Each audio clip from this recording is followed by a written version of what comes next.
We used to dream of times like this, talking both football and basketball in the same week. Football might be on a bye, but basketball starts today.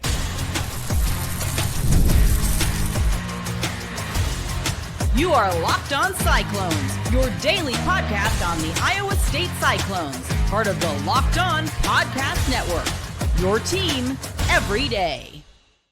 Welcome into Locked On Cyclones, part of the Locked On Podcast Network, your team every day. I'm your host, Nick Marvitz. Thank you for making this your first watch or listen of the day. I appreciate it more than you know. Be sure to hit subscribe down below so we can prove that it is, in fact, a Cyclone state. Today, we are changing gears. Hold on. Not permanently, but today we are talking basketball. That's right. Football's on a bye. Basketball literally starts today. This is the perfect time to do it. So we're going to talk about Iowa State versus Creighton, this exhibition matchup. What are we doing here? What exactly is happening? Then we'll talk about what Otz has said and what the players have said. This is a new team, but it is still the same old Otz. And then finally, we're going to talk about my expectations for this season. I think last season was in some ways a letdown. I think a lot of people felt that way. So what do I expect out of this team this season? I thought we should do it now before we've actually seen anything on the court. That feels like maybe that would be a little unfair if I waited until after I'd actually seen them play for my expectations. So we'll do that at the end. But first, today's episode is brought to you by FanDuel. Right now, new customers can bet just $5. And if your bet wins, you'll get $300 in bonus bets to use across the app. Download the app today. Iowa State takes on Creighton on the road in an exhibition matchup tonight. This is going to be a big one, ladies and gentlemen. I know that this one probably by a lot of people is going to be just kind of swept to the wayside. It's whatever. Not for Iowa State. Maybe for the casual fan who lives up in New Jersey and who's seen Iowa State a few times, but not for actual Iowa State fans, not for this Iowa State organization, okay? This is going to be a big game, and specifically being that it's in person, right? That is the biggest thing that makes this a big deal. We'll talk about Otz's thoughts kind of on that in a minute, but I agree with him in the fact that this is a great opportunity for these players to get to perform in front of a hostile audience, right? A hostile crowd. That is the biggest kind of piece of advantage or the biggest advantage, I guess is the best way to say that, for Iowa State in this one. They're not doing a secret scrimmage where, you know, nobody knows anybody's stats and they clear the score at halftime and nobody really even knows who won. That's not the case here. You're going to have a ton of fans. I don't know the exact number, but I'm sure it'll be sold out. A ton of fans.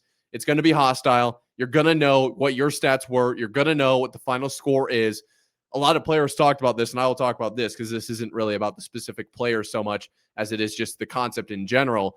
This is going to feel like a game. And Otzelberger said the same. This is going to be a game atmosphere. And one of the advantages to that is that now Iowa State has an opportunity to feel out that environment, basically consequence-free, right? This does not count towards their win-loss record. This is literally just basically 10 guys getting on a court somewhere and playing ball. There just so happens to be a ton of people there. This isn't like some sanctioned WWE match, right? This is just two guys wrestling in the parking lot, if you wanted to continue that analogy.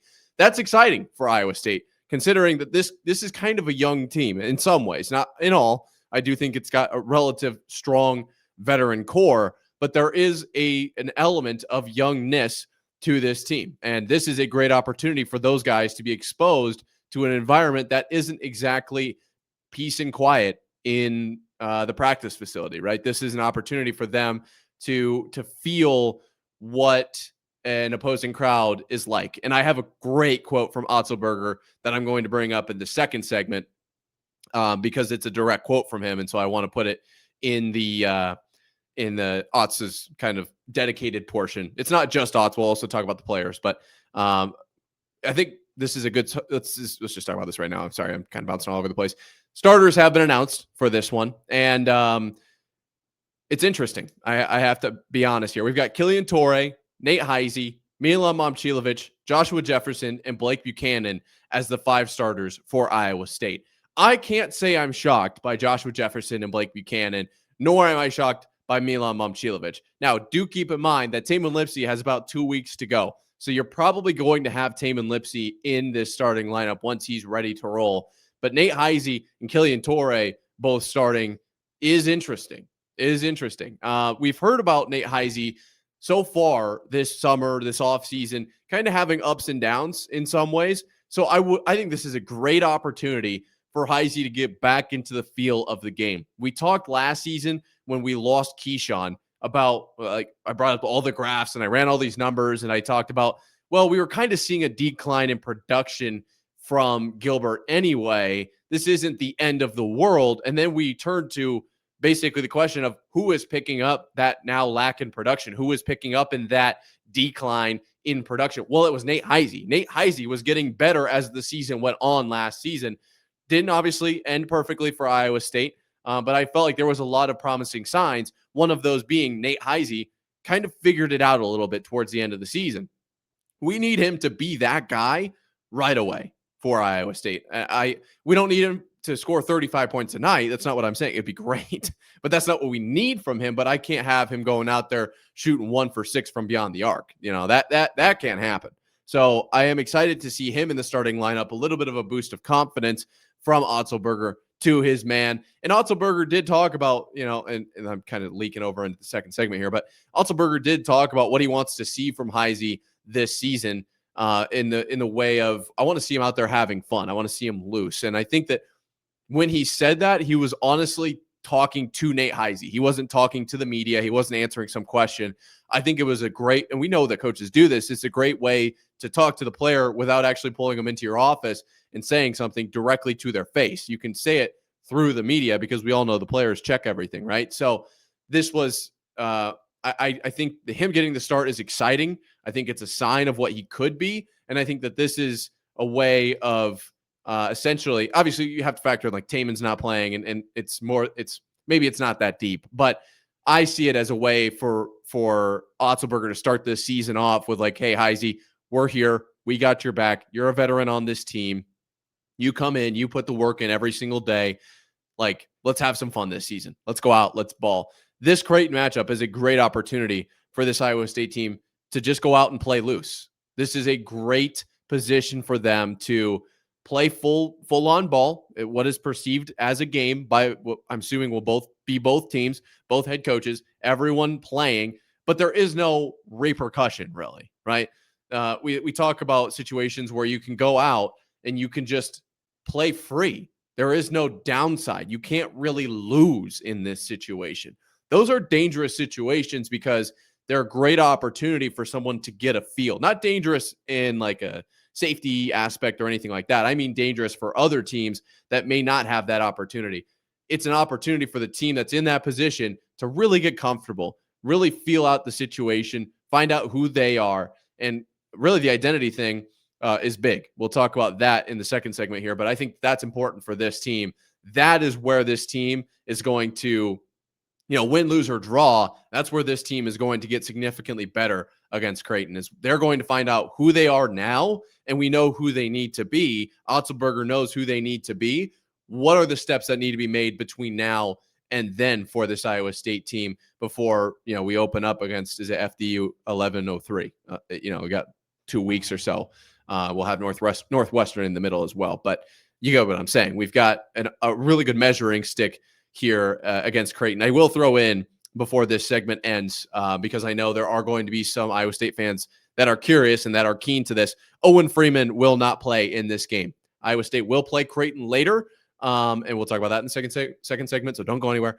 But Owen Freeman from the University of Iowa transferred over to Creighton this last offseason or whatever, will not play in this game. So not the end of the world. Again, still just an exhibition match. We're out there, and the players talked about this. Like, this is more about us than it is them. Like, we're not really comparing ourselves to them. Like, how good this is a internal, introspective opportunity for Iowa State. So I'm not really too worried about who Iowa State is facing on the other side. I mean, they could be playing LeBron James and Michael Jordan for all I care. I think they get that win just for what it's worth. But this is more about who are we? What are we capable of? Where are we at right now? It's a really dangerous spot for anyone else that has to see Iowa State. I don't really know how to word that, but Iowa State will be dangerous as a result of this game, getting this opportunity. And Otzelberger has harped on this over and over. This is a great opportunity for Iowa State. This is huge. He had a lot of other things to say, though. We're going to talk about what those were coming up right here after this. It is almost the weekend. Time to look back and crown this week's MVP on Who Delivered, powered by DoorDash. Just like you can win every Saturday with DoorDash streaks, saving more every time you order. These players delivered when it mattered most. Let's break it down. For Iowa State, we're going back to football. We're talking basketball today, but back to football. Abu Sama showed that he is still a legitimate threat at running back for Iowa State against Colorado. Now, did they get the win? No, but I think that this was a very good wake-up call, not only for the coaching staff, but for Sama himself to say, hey, this guy's still got it. He can still ball, which is a very promising sign. I really like where Iowa State is at in the run game because of that. Just like Sama, it's just like Sama delivered for Iowa State. DoorDash delivers your Saturdays with DoorDash streaks. You save every Saturday you order. Stack it up all season, and you could save up to $250, including $100 in DoorDash credits. Order this Saturday. Keep the streak alive and fuel your game day only with DoorDash. Terms apply. Promo period through 11/18. Today's episode is also brought to you by Supply House. When the opening whistle blows on a new repair, get your crew moving forward with Supply House. Order today and see parts on your doorstep tomorrow. Over 280,000 plumbing, HVAC, and electrical items from the most trusted brands in the business. Their real-time inventory and honest lead times keep you from punting projects, while their industry-leading customer service always has your blind side covered. Need parts fast for a project? Supply House has next-day delivery. Talk about a game changer. The part finder tools and 3D schematics can save you hours on jobs where every detail matters. Measure twice, cut once.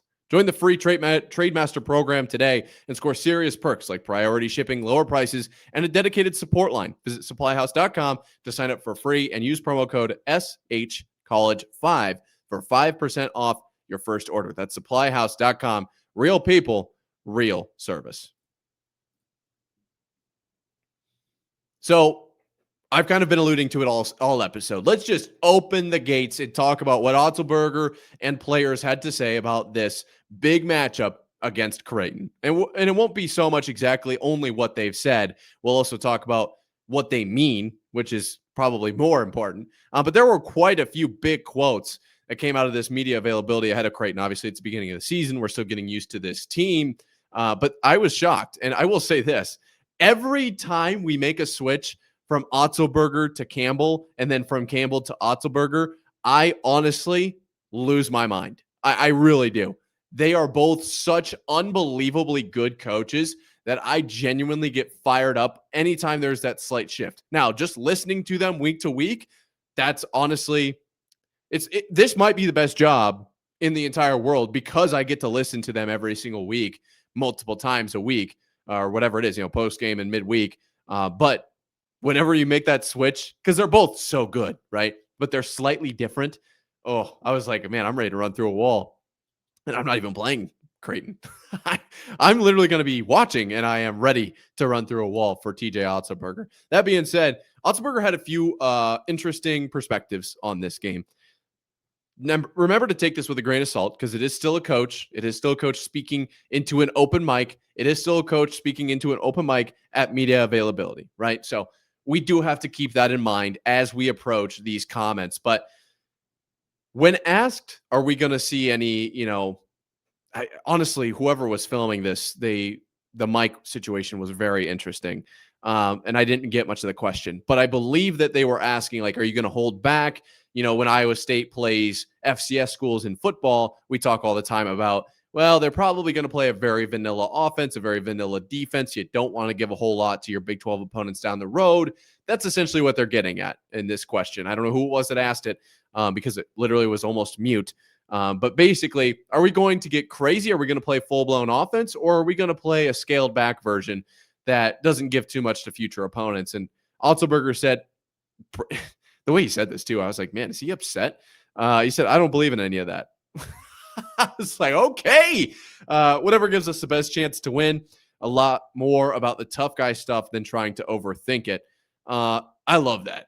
And obviously, he brought up in this answer as well. I guess not, obviously, you guys don't have the transcript in front of you, but you might have seen it. Iowa State does play Creighton in the Players Era tournament, right? So they will play them later down the road. He brought that up, like, whoa. Like, I'm not really too worried about it. We're going to face them again. We might look the same. We might look different. We're just going to go out and try to play basically better than they are.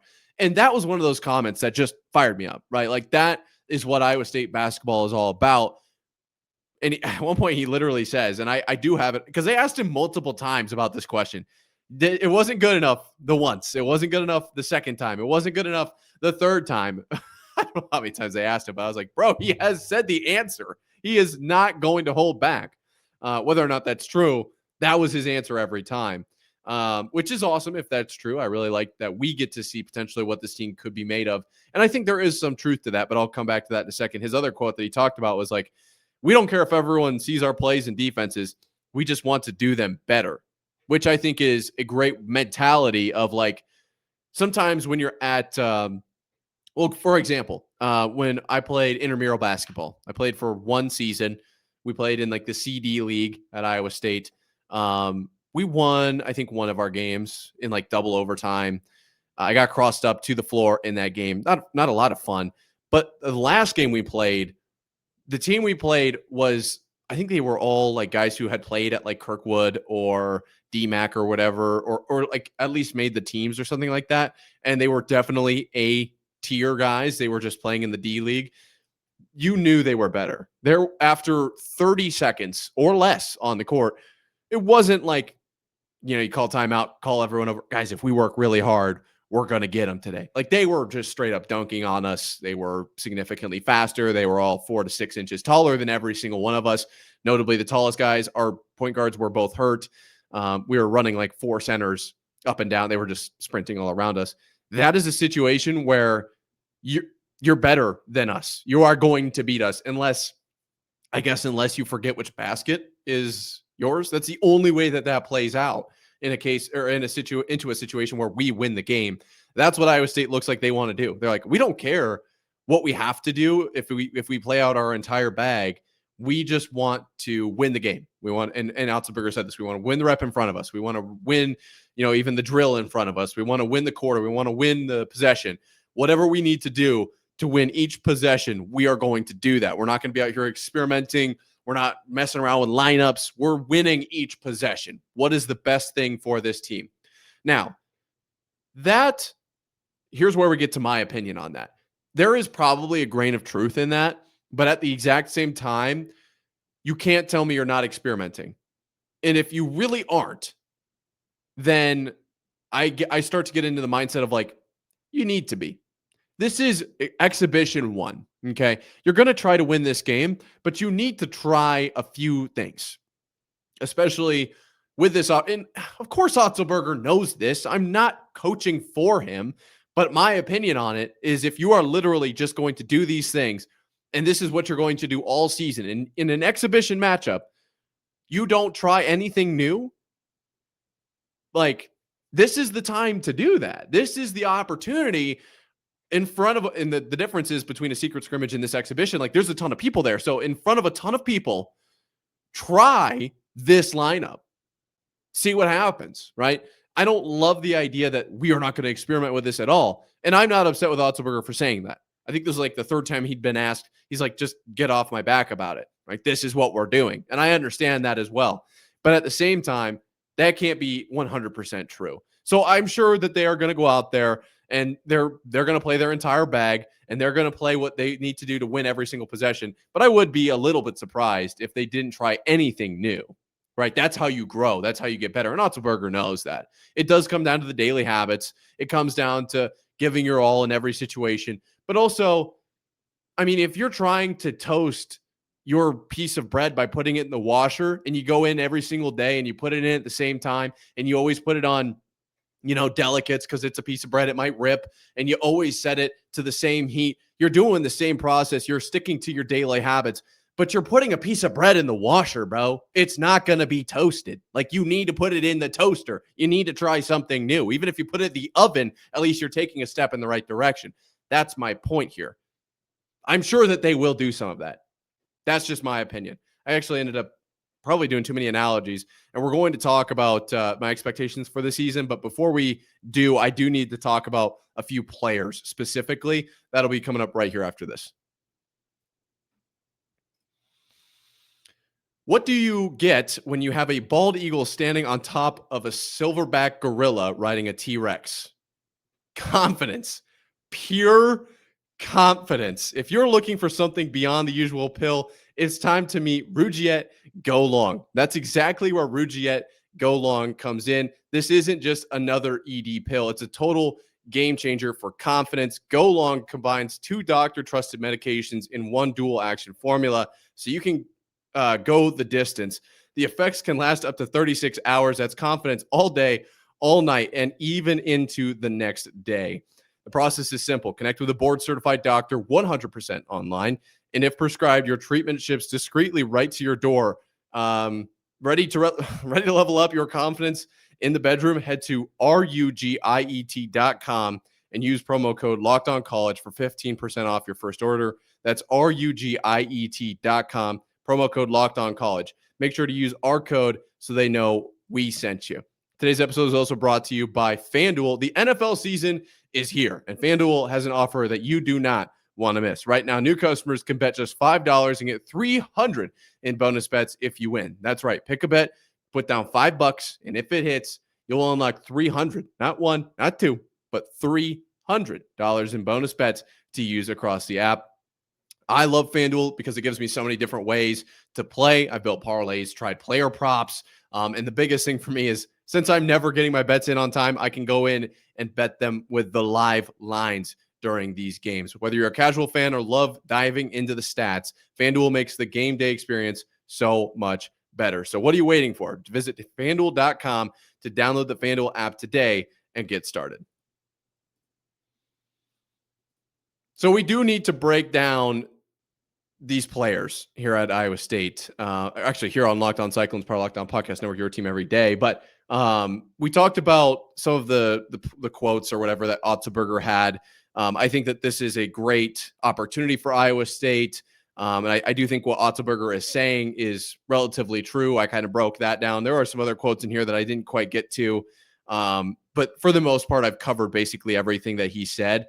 There were some players, though, that I did really want to break down. The main one being Milan, right? Because Milan is in a different position this year than I think we've seen him in his entire career.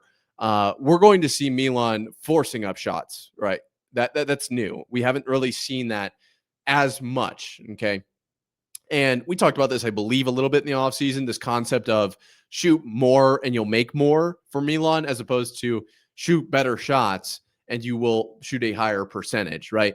That's not the approach that Iowa State wants Milan to take. So I'm very interested to see what this will look like for Milan. And he was excited about it. He's talking about, there's the opportunity for more assists because he'll be drawing more defenders. He'll obviously have the opportunity to drive by because they'll be closing out really hard. This opens up his bag in a lot of different ways. I think this could be the year we see the great evolution of Milan Momcilovic. Sounds like some sort of epic book. That's very exciting. And I think that could be where Iowa State sees some great leaps and bounds. If Iowa State's new guys step into the roles that they've kind of been set for or that have been set for them, and Milan makes that evolution, this could be a very, very dangerous Iowa State team. Blake Buchanan, like I said, BB, as he's apparently called, I do think will be a very large key to this puzzle because the starting lineup was what I just say. Momcilovic, Jefferson, Buchanan, like those three guys on the floor could be a major problem for defending or opposing teams. And Buchanan talked about, or I guess, is it like, should I call him BB? That's what he said when they asked him. I don't know. Don't even get me started on the questions they were asking. But BB was talking about how him and Jefferson and JJ, are they're kind of in tune, right? Like they play well together. And the same thing with Milan and Josh Jefferson from last season, right? So this is a very exciting trio, one of the most exciting trios probably in college basketball, but one of the most exciting trios that I've been excited to see in a long time. This is going to be a very good group of three basketball players. And then you've got two more guards on top of that. I mean, Milan is kind of like a mixture of both. He can kind of be whatever you need him to. This is a great opportunity for Iowa State basketball to kind of feel out where they're at and what players do what positions and who plays well together. But I think right now, my guess is Momcilovic, Jefferson, Buchanan, Mommy, JJ, and BB are going to be a great trio for Iowa State. I think that this team has a lot of potential, especially in that realm. speaking of potential, what can this team do this season? Now, obviously, last year lost in was at the round of 32 to Ole Miss. Not the ending I think a lot of people were looking for.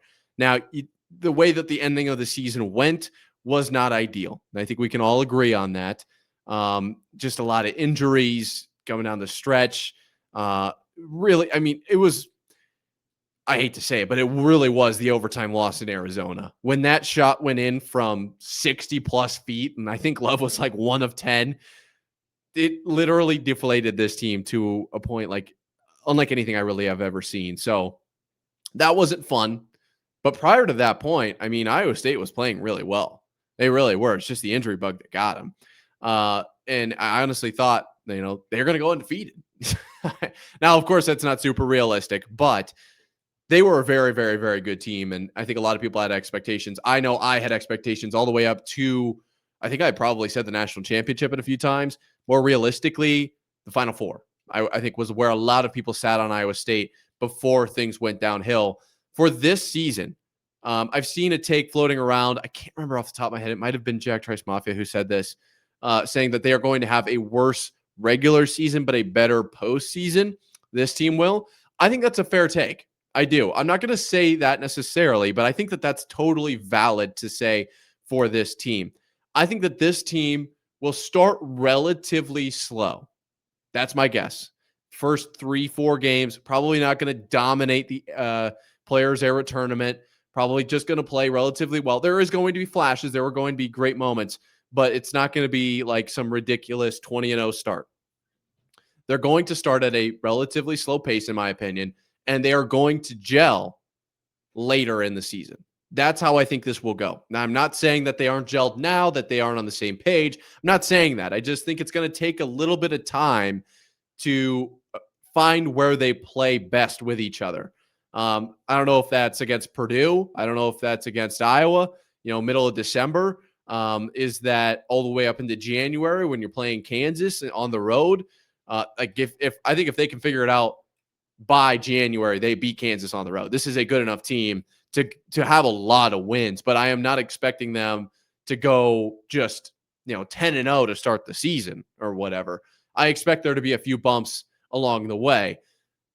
If I really had to take a guess at what will happen this season, I wonder if there will be a slight hiccup post the Houston matchup on February 16th, and then they will right the ship and they will do well in the March Madness tournament. Okay, that's my prediction.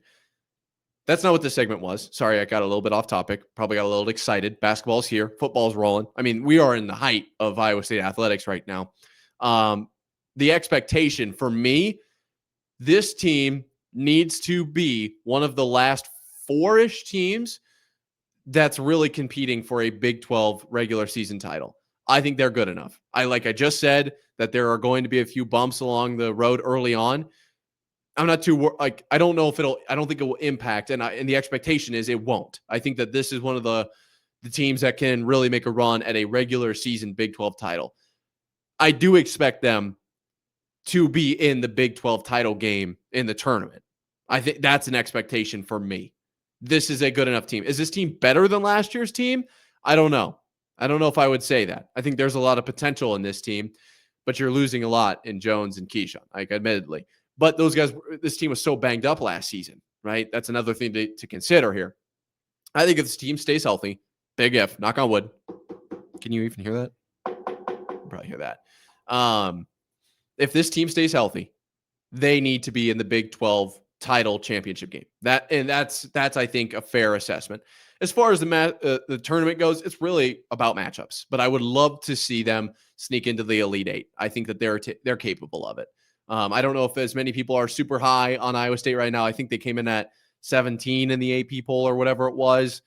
So they're on some people's radar, but they need to win some big games. They have the opportunity to. It's really not about can they, prove themselves. Like they're in the Big 12, the best basketball conference on the entire planet. And that's why I'm so excited for basketball to get back up and moving. Like, guys, can you believe it? Basketball is literally here today. We are talking about Iowa State basketball, not 4 months from now, today. Unbelievable. Unbelievable. Let me know how you feel in the comments or on Twitter at Nick_Marv. I'm psyched. I am so pumped up about it. But this team, Like I said, I think that they have a lot of potential. I think they have so much ability to just go on some crazy run. It probably will see some bumps early on, but I'm not worried about it. I am not worried about it. Yeah, I didn't get to every single note I had on here, but it's the beginning of basketball season. I don't need to use every single note. Thank you guys for making it all the way to the end of this episode. You're the best. Be sure to hit subscribe down below if you haven't. Leave a review if you're listening somewhere. I see all you guys. You're the unsung heroes of this. You guys are awesome. You guys really are the best. Until next time, Cyclone fans, let's enjoy this bye week. We won't lose, and we've got a basketball game. Until next time, Cyclone fans, sayonara.